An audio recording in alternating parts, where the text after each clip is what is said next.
So there's a quote by Martin Luther King Jr. that hit me so hard this week, and it's this: "The ultimate measure of a man is not where he stands in moments of comfort and convenience, but where he stands at times of challenge and controversy."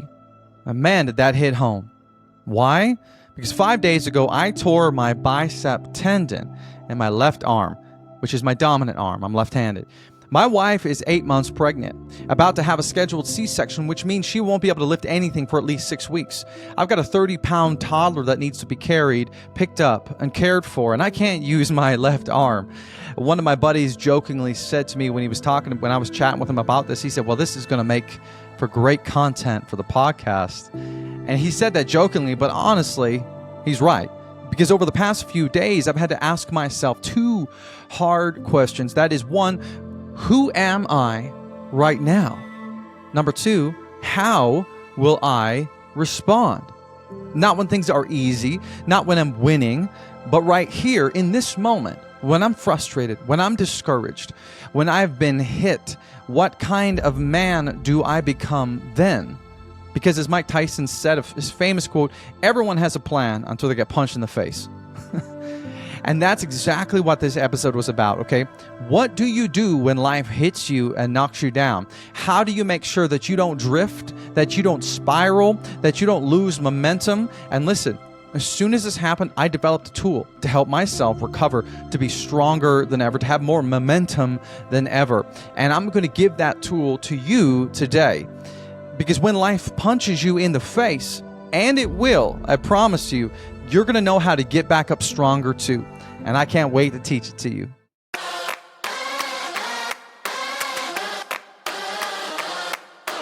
Welcome to the Dad Nation podcast, the place where high-performing men are empowered to reclaim their home, their health, and their happiness while enhancing their career success. You see, in a world full of noise, burnout, and mediocrity, we believe what's missing is courageous and compassionate leadership in the home, because when the dad gets better, the whole family wins. You see, this isn't just a podcast. It's a movement for men who refuse to settle for less in their families, in their focus, and their future. We are curse breakers and we are legacy makers. I am your host, Mitchell Osmond, and I'm honored that you've chosen to invest your most valuable asset, which is your time, with me today. Now let's get into it. All right, my friend, welcome back to the Dad Nation podcast. This is where good men become great. And in today's episode, listen, this one's personal, okay? Because I've learned something in my life along the way, in my 39 years of living, is this: the best way to cement something in your mind is to teach it. And selfishly, that's why I started this whole podcast to begin with. So I want you to hear me say this right off the get-go. This episode is as much for me as it is for you. Because as I said in the intro, life is going to throw you punches. That's not up for debate. All right? The question is not if you respond, it's how you respond. Because make no mistake, you will respond, because even doing nothing is still a response, brother. And I want you to choose the right one. Because like I said, Mike Tyson, I said this quote in the beginning, everyone has a plan until they get punched in the face. And a lot of men have great plans until something unexpected hits and everything falls apart. And listen, this isn't my first punch. If you've been a long-time listener to the podcast, you're going to know I grew up with some adversity. I faced some adversity in my life. I grew up in a dysfunctional home. There was abuse, there was crime, there was alcoholism, there was trauma, all littered throughout my childhood. I mean, I was bullied in junior high. I was bullied in high school. And I had thought I had dealt with it all, but I didn't until I grew up and I got married. And then those unhealed wounds began to bleed out into my marriage, and my wife began to pay the price. And within 3 years of my own marriage, I found myself $100,000 in debt, 60 pounds overweight. My marriage was on the verge of divorce, and I was getting punched left, right, and center. Of course, the problem was back then is I didn't have the tools to deal with it. I got hit and I laid down. And then I let life drag me around. And what's the difference between that version of me 10 years ago and that version of me today? Well, I still get punched a lot. But a lot of the time lately, it's been physical blows to my body, right? So for example, 2 years ago, I was preparing for a big a half marathon, a Spartan race out in the mountains in Kelowna, and I tore my calf muscle. That took me out for about 3 or 4 months. Last year, I sprained my right bicep. Obviously, it wasn't as bad as this one. That took me out for another 3 months. So this isn't new territory for me. But just because I've been hit before doesn't mean it doesn't hurt. It always hurts. It's just a matter of asking myself, am I going to get back up? Or am I going to lay here and let life take me out? And so now, here I am. 5 days ago, I tore, as of the date of this recording, I tore my left bicep. The tendon, basically, that connect the bicep to the bone, ripped, severed, right? So now the bottom part of my bicep is essentially not connected to anything, which sounds kind of gross and also feels gross. And listen, it wasn't even a heroic story. You know what happened? My washer was rocking downstairs on a wash cycle. It was driving me nuts. It was like pop, pop, pop, pop, pop, and I could hear it in the laundry room. So I got up and I went downstairs, and I went with my left arm to just pull up the corner of the washer and just adjust the foot to level it out. And when I lifted it up, all I heard was a loud pop, and followed by excruciating pain. and an instant deformation of my bicep. And I knew instantly something was wrong. No, I wasn't curling 100-pounders. No, I wasn't saving my pregnant wife from falling down the stairs. I wasn't saving my son from running out into oncoming traffic. I was fixing a washing machine. So it's my left arm, my dominant arm. I'm left-handed. Everything I do depends on that arm. And at the same time, like I said in the beginning, my wife is about to go into surgery, and specifically, she's getting a scheduled C-section in about 6 weeks. And then she's not going to be able to lift anything for about another 6 weeks, right? Which means everything falls on me. So in 6 weeks, I'm going to have a newborn and a 30-pound toddler full of energy who needs his dad, who needs to be carried, who needs to be played with, who needs attention. And I'm sitting here with one arm. Now, on top of that, like I said, I had another Spartan race planned for the summer, a half marathon, 35 obstacles, a ton of explosive movements. It's a grueling experience that I was really excited about. I recruited 5 guys to join me. These guys are probably listening to this episode right now. If you're listening, shout out to you, my boys. We started training for it, right? I got them to commit to it. I was getting ready for it. I was texting them. We had a group chat going.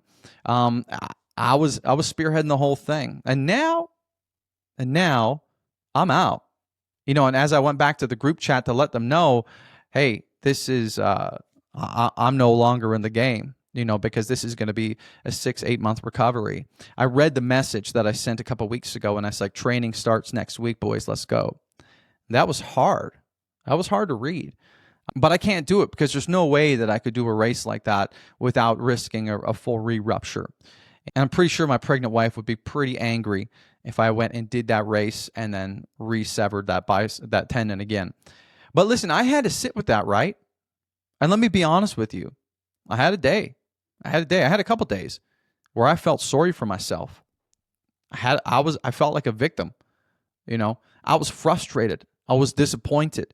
It hit my identity hard because I help men for a living. I train guys. I exercise. This is a big part of my identity. I've developed a lot of strength over my life. There's a lot of pride in that, right? And then I started asking myself these questions like, what kind of man can't take care of his pregnant wife? What kind of man backs out on commitments like this?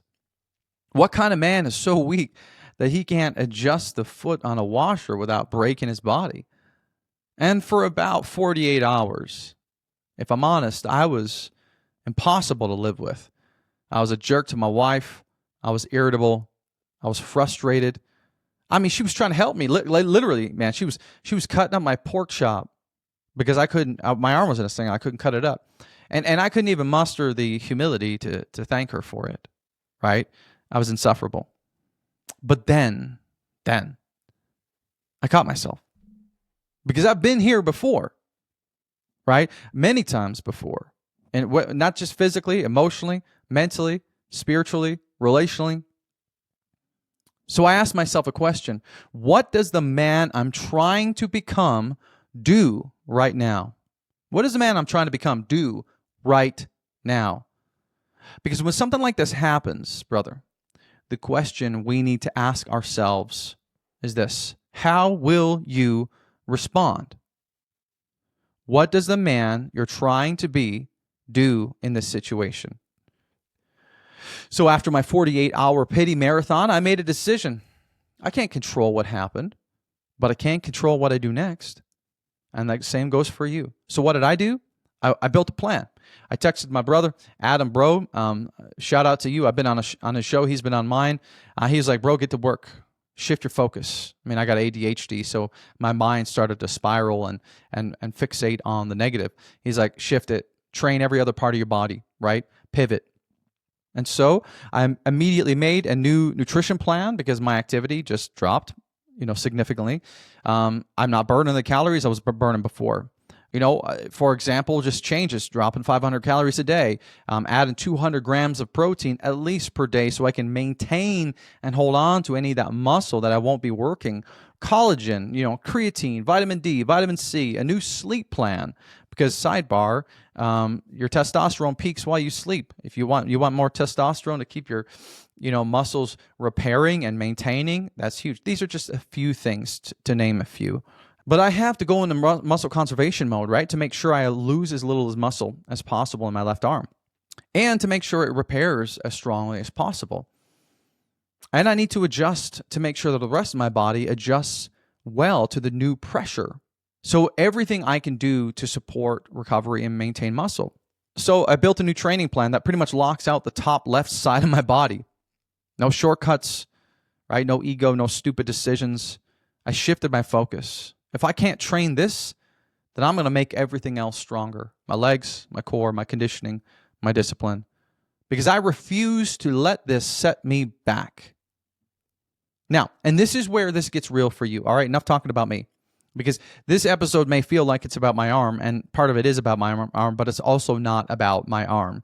This episode is about your life. I want to ask you something. How do you respond when life doesn't go the way you expect? Or if you want to think backwards, how have you responded when life hasn't gone the way you expected? When you get punched in the face, metaphorically, also maybe literally, what do you do?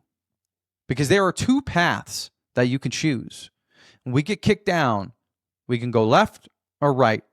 The first path is what I call the drift. And this, unfortunately, is where most men go. They fall into a victim mindset. They start making excuses. If it's in the context of fitness or physical blow, they say things like, well, I can't train right now. Things are just too stressful, right? I'll get back to it later. Right? And what happens? They lose discipline. They lose momentum. And they start drifting. And when these kinds of things happen in all different areas of your life, this is when men gain weight. When they get hit in their marriage, this is when they start to get disconnected. They stop being intentional. When they get hit in their faith, they start to drift in their faith. They start to question things. If they get hit financially, they start to lose money, right? They start to spiral. They start to fall into addictions if it's an emotional thing. This path that you choose is so critical. That's one path. The second path is not the man who drifts, but it's the man who adjusts. All right, the man who does something different. He pivots. He learns. He rebuilds. He gets stronger. Not in spite of the challenge, but because of it. Right? I was talking to my mentor a little while ago, and he said, life does not happen to you, it happens for you. And if you could have that perspective in everything in life, ooh, why did this happen for me? What opportunity do I have to learn from this? But at the end of the day, that's the truth. Now that I'm going into this season where my body's a little broken and I've got a massively increased responsibility, this has happened for me. So what can I learn? How can I grow? How can I evolve? How can I pivot? And here's the crazy thing about adversity or punches, going with this analogy, is the punch probably, or the adversity looks different every time, but it's always the same test over and over again. And the best thing you can learn how to do as a man, as a husband, as a father, as a leader of your home is to learn how to see it coming. Learn how to see it coming in your marriage. right? That's usually distance, conflict, stress. In your parenting, learning how to see it coming is recognizing exhaustion, recognizing additional pressure, recognizing added responsibility. Learning how to see adversity coming in your finances. I mean, adversity might be setbacks. It might be financial loss. It might be financial uncertainty. In your fitness, a setback could be, or adversity could be something like mine, like an injury or a fitness plateau or time constraint. Maybe you have another kid and all of a sudden you don't have the same time as you had before. So what are you going to do about it? In your faith, adversity comes in the form of doubting your faith, silence from God, maybe dry seasons of feeling disconnected. You're not hearing from Him. In your emotions, it could be anger, shutdown, frustration, right? In business, failure can definitely cause you to get kicked down, and you may not recover from that if you don't get back up, right? Instability, different pressures, inflation, right? Decreasing profit margins. I mean, the list goes on. The punch looks different every time, but we always must ask the same question. Who are you going to be right now? And this is where I want to go a little deeper with you, okay? Because this idea of embracing suffering, embracing adversity, facing it is deeply tied to another topic that I'm really passionate about. Pardon the pun. The word is passion. Because you see, we throw that word passion around all the time. I'm passionate about this. I'm passionate about that. I'm passionate about smoking meat. I'm passionate about my fantasy football league.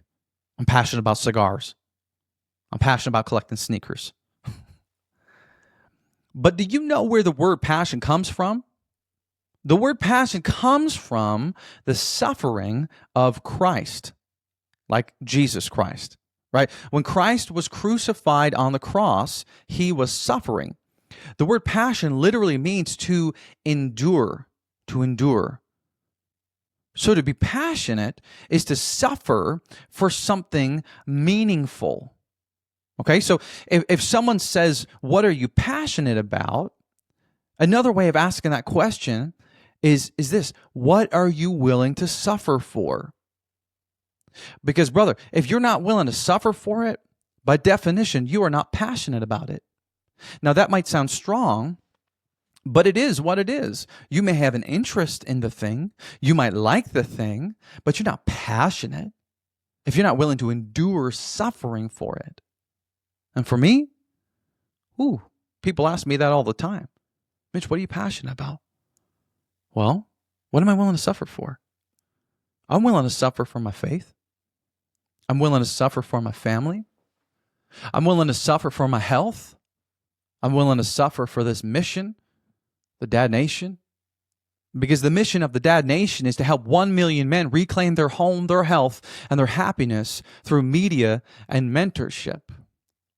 You see, I believe that every family has a curse breaker, one man who puts a stake in the ground and says enough is enough. And by God's grace, I believe that for me and my family, that will be me. And so the mission and the vision of what we're trying to do is to create 1 million curse breakers to change the trajectory of not just men, but marriages and children and their children and their children. That's why I say this podcast is so much more than just for the men. It's about the women and the children to come and their children. Right? We're causing a ripple effect that will echo for generations. Why? Because the principles that I have adopted and the principles that I teach on this show have changed my life forever, and it will change the life of my sons. And I want to use that to help so many other men change and transform as well. So I'm going to suffer for the rest of my life, if that's what it takes, to do this good work. Sorry, I went on a bit of a tangent. You might be able to tell I'm a little passionate about it. But listen, those things that I mentioned, right? Those are the areas that I'm committed to. Because when you're truly passionate about something, you will adjust.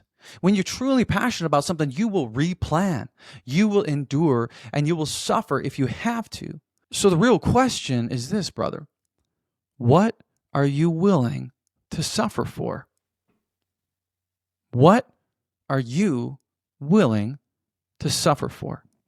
Hey, brother, let me ask you something. And I want you to really think about this. Are you winning at work, but quietly kind of losing ground at home? Maybe you're the guy people rely on. You stay calm in meetings.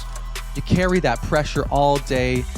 And you kind of wear that like a badge of honor. But maybe when you walk through the front door at home, your wife feels distant. Conversations feel shorter. And instead of being excited to come home, maybe work feels easier. Nothing is broken, but something is slowly drifting. And if you're telling yourself right now, I'm going to fix this when things slow down, or I'm going to fix this when things get easier, if you're honest with yourself, you already know they won't slow down. They won't get easier. Well, the high-performance husband is for men who are done coasting. It's for men who want to win at home like they win at work. You see, this isn't therapy. It's not about fixing your wife.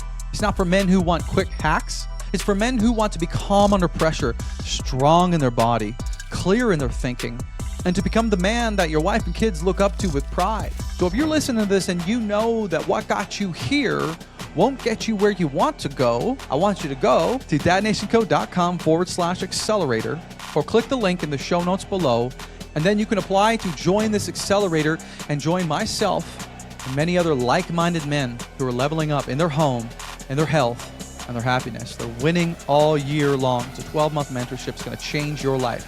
All right, now let's jump back into the episode. What are you willing to suffer for?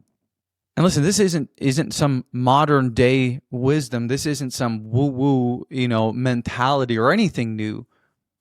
I mean, people have been writing about this connection between suffering and adversity and passion for centuries, right? This is the truth.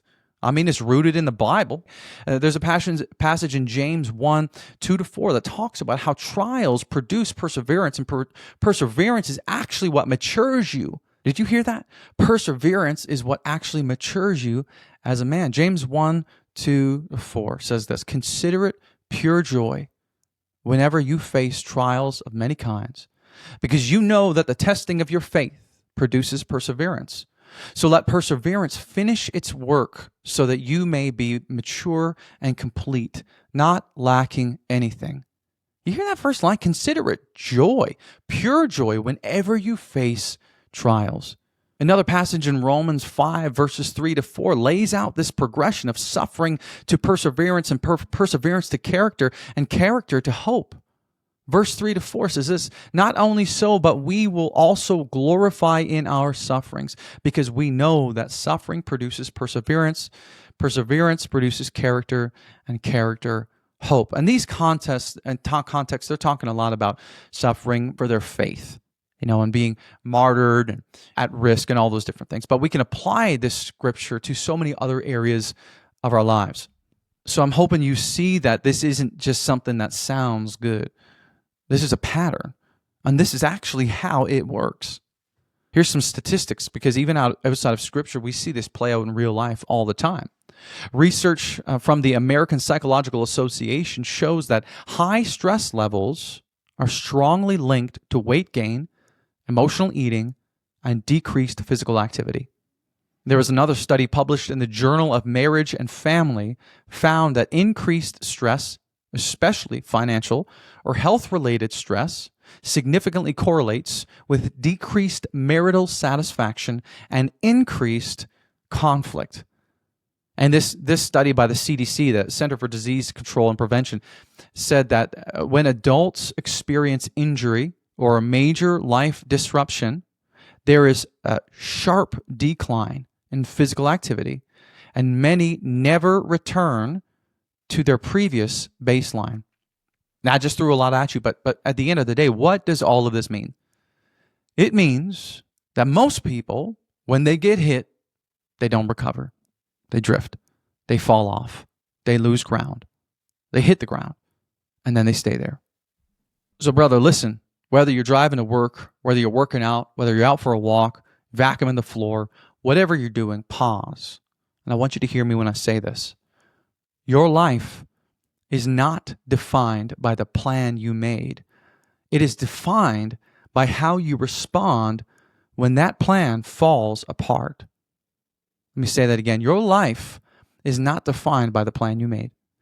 It's defined by how you respond when that plan falls apart. And you see, that's the real test.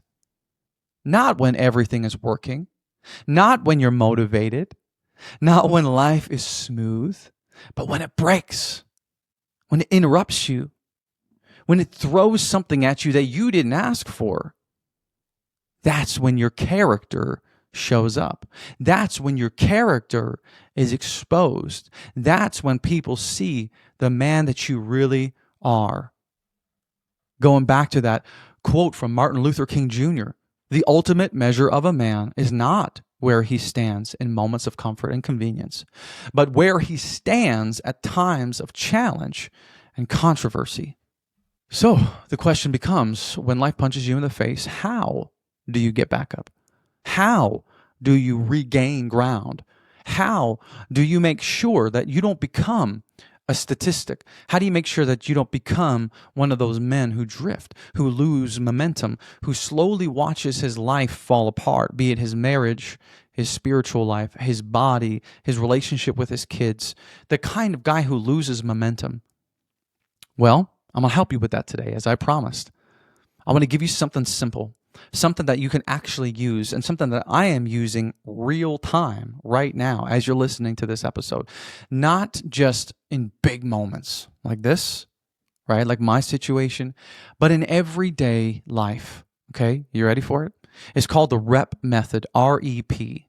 You know me, I love acronyms because it helps me remember things. So the first step is, hey, can I ask you something real quick? If this show has helped you out in any way, if you've gotten any value, clarity, or even just one gut check moment that's made you a better man, husband, or father, would you take 60 seconds and leave us an honest rating or review? And if you're watching on YouTube, make sure to subscribe to our channel so you never miss a drop. And if you really want to pay it forward, share this episode with a friend. Why?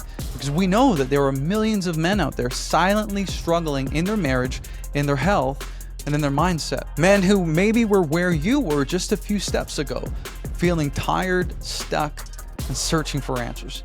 Finding this podcast might be the thing that changes everything for them. So thank you for being part of this movement and for helping more men become the husbands and fathers their families so desperately need. Now let's get back to the show. It's called the REP method, R-E-P. So the first step is R, okay? Recognize reality. This is where most men lose because they either pretend that it's not that bad, or they go to the other end of the pendulum and they spiral like it's the end of the world. Like where I was in that first 24 hours. You know, it was a simple bicep injury. I felt like I was a paraplegic.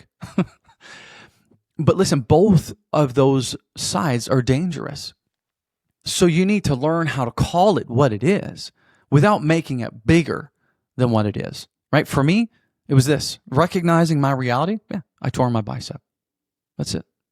Not my whole life is screwed. Not I'll never recover or I'll never be as strong as I once was. Just the facts. And in your life, it might sound like, in the context of your marriage, it might sound like, yeah, we're disconnected right now, right? Or in your investments, yeah, I'm going to call it what it is. I recognize reality. I lost money, okay? Or in your fitness, yep, okay, I'm going to be honest with myself. I gained 30 pounds. Okay, that's the reality. Or as a father, okay, I need to acknowledge that I've just not been showing up the way I should. Now, why is that so important? Why do you have to recognize the reality? And I want you to hear me say this one.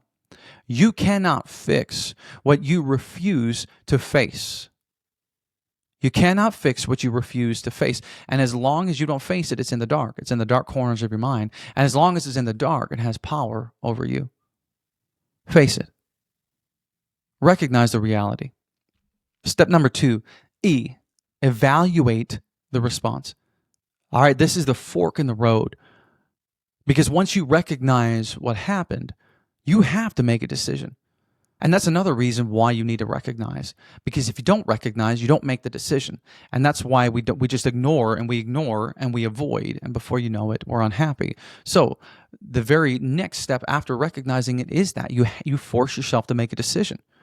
All right, and I want you to ask yourself 2 questions when making this decision. Number 1, what does the weak version of me do right now? And the second question is, what does the strong version of me do right now? What does the disciplined version of me do right now? Because those two questions will give you two very different answers, two very different paths. One leads to drift. The other leads to growth. Because like I said, you don't control the hit. It's gonna come. All right. But you do control your next move. For me, the weak version would say, take time off. You deserve it. Eat whatever you want. Just take advantage of this opportunity. Skip your workouts. Watch Netflix. Sleep in. Recover. But the disciplined version of me says, yeah, of course, recover. But it also says, you need to adjust. You need to adapt. You need to move forward. Do not let this momentum stop. If a man faces adversity in his marriage, a challenge in his marriage, a weak version might withdraw. But a strong version leans in and leads his wife through it. In business, a weak version of you would panic, would stress. But the strong version of you would reassess the situation and execute despite your fear. This is where your identity shows up. Okay? Last step, number 3, P. Pivot with purpose. Pivot. Okay? Now, we move immediately. Not next week, not when you feel like it, now. You don't sit in the setback. A real pivot includes a new plan, a new standard, a new target. And for me, that looked like a new nutrition plan, a new training plan, a new supplement strategy, a shift in my focus. If I can't do this, I'm going to dominate in these areas. It looked like a conversation with my wife about expectations. It looked like a conversation with myself about expectations. Hey, you can't do what you used to do. That's fine. How are you going to adjust? And in your life, it might look like training around an injury. In your finances, it might look like cutting expenses and rebuilding financially. It might look like in your marriage, scheduling intentional time with your wife. In your faith, it might look like re-engaging your faith, like making a commitment to get up and read the word and spend time in solitude and prayer. But listen, whatever the situation is, whatever bow or whatever glove that punch is wrapped up in, the key is this: momentum is everything. Do not let it die. Pivot with purpose. So when you get hit, recognize what happened, evaluate how you're going to respond, and pivot. That's it. And if you want to take this even deeper, ask that question again after you go through this framework and ask yourself, what would the man I'm trying to become do right now? This is called externalizing, right? This is your ability to get outside yourself, get outside of your own fears and your worries and your anxiety, right? And your control issues, your ego, your pride, and ask yourself, what would the man I'm trying to become do right now? Right? Another great question is, what would I do if I knew I couldn't fail? Or another way you could phrase it is if the Mitchell 1 year from now could stretch back into time and ask me what to do, what would he tell me to do? Would he tell me to throw the diet out the window? Would he tell me to sleep in? Would he tell me to spend my evenings watching Netflix and just taking it easy? Would he tell me to let myself gain 30 pounds? Would he tell me to let my muscles atrophy? Or would he tell me to get up at 5:30 and get downstairs and start sweating?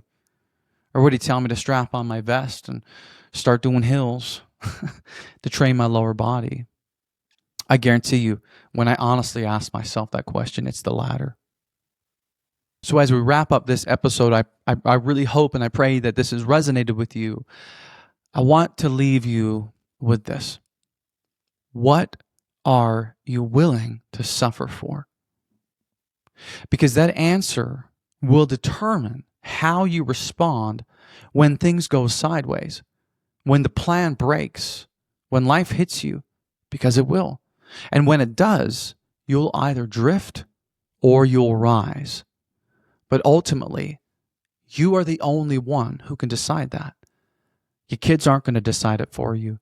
Your wife certainly isn't going to decide it for you. Your boss isn't going to decide for you. Only you can make that decision. You are the only person who's standing between you and the man that you want to become. And if you're listening to this right now, and this is all like hitting home for you, and you're like, yes, yes, yes, okay? If you're the kind of man that refuses to drift, the kind of man who refuses to settle, the kind of man who refuses to let life knock you off course, then you need to get around other men just like that.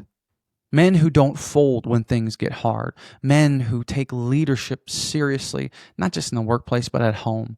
Men who stay disciplined no matter what life throws at them. That's exactly what we are building inside the Dad Nation. It is a brotherhood of high-performing men who are committed to living all in their marriage, and their health, and their fatherhood, in every arena of their life. It's called the High Performance Husband Accelerator. It's a 12-month program that will change your life. I could share stories upon stories, and I'm actually thinking about having a bunch of men on the podcast soon to talk about how their lives have been transformed, their marriages, their relationship with their kids, their fitness. Listen, if that's you, if that sounds like something you are hungry for, listen to your gut. Listen to that instinct. And tap the link in my bio and book a complimentary strategy call with me, and be happy to jump on a call to talk about 2 or 3 different things. Hey, where are you feeling stuck? Where's the biggest point, the pain point in your life right now? What's getting in the way? What is the thing that's holding you back from being able to make that change? And what does that look like? What is that blue sky, like the marriage of your dreams, the body of your dreams, the relationship that you've always wanted with your kids, the amount of income that you want to make, the amount of passion that you want to embrace in your life? What does that look like? And we create a plan on how to make that happen. Listen, we do not guess. We install systems and strategies to get you the exact results you need the most in your life. Listen, if that resonates with you, let's get you surrounded by other like-minded men who are on the same journey, moving in the right direction. Because listen, you don't have to continue doing this alone. I thought that for years, and I stayed stuck in a trap of isolation for years. Doesn't have to be the case. Learn from my mistakes. All right. Done with that. Listen, I appreciate you so much for being here. I say this all the time, but thank you so much for tuning in, whether you're on the west side of the world or the east side of the world, South Africa, Germany, Australia, Canada, US, Mexico, wherever. I know we've got listeners all around the world, and so I appreciate you. I love you. I'm proud of you for how you're stepping up for your family. And listen, I am in your corner. All right, we'll see you next week, same time, same place. Let's get after it. Thank you for tuning into the Dad Nation podcast today. Listen, if today's conversation challenged you, if it encouraged you or helped you level up in any area of your life, would you do me a favor? Take 60 seconds to rate and review the show on whatever platform you're listening on. This helps us reach more men who need to hear this message. And if you haven't already done so, subscribe to the Dad Nation YouTube channel, where you're going to find full episodes, clips, and exclusive content designed to help you win at home just like you do at work. All right, remember, your family does not need perfection. They need your presence. Your leadership matters. So keep showing up, keep leveling up, and never forget, when the dad gets better, the whole family wins. We'll see you next time.